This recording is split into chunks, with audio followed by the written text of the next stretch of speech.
பழமையான காலத்தில் தர்மம் நிலைத்திருந்தது. பூமியில் அமைதி சூழ்ந்திருந்தது. சத்தியவர்த்த மன்னன் நதியில் தவம் செய்து கொண்டிருந்தார். அவர் தர்ம நீதியால் புகழ் பெற்றவர்.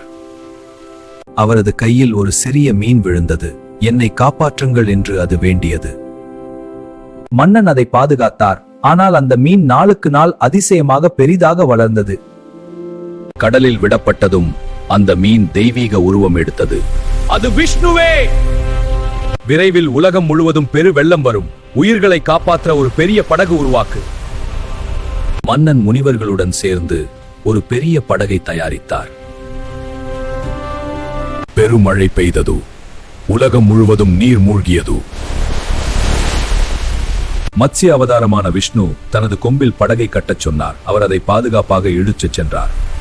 அசுரன் ஹயக்ரீவன் வேதங்களை கடலில் மறைத்தான். மத்ஸ்யன் அவனை வென்று வேதங்களை மீட்டார். வெள்ளம் கழிந்த பின் புதிய உலகம் தோன்றியது. தர்மம் காக்க கடவுள் எப்போதும் அவதாரம் எடுப்பார். இதுவே மத்ஸ்ய அவதாரம் சொல்லும் பெரும் பாடம்.